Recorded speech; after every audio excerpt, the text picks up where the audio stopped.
Hello guys, in today's video, I'm gonna show you how to fix one-sided audio in CapCut PC and Windows. Let's begin. First, open your CapCut on your desktop, then easily click on any existing or create a new project. Then just add the track any of your video selected. All right. Next, I want you to click on the video itself and it will reveal more options over here. Just click on the audio tab. Scroll down until you see the section Fill Channel.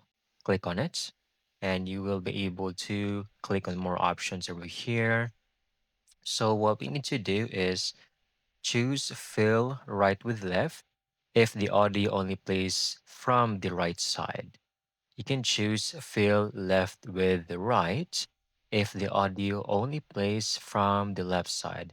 If you're unsure, you can always test each option to find the one that balances your audio.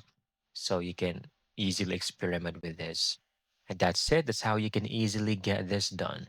Thank you so much for watching. I hope you found this video very helpful.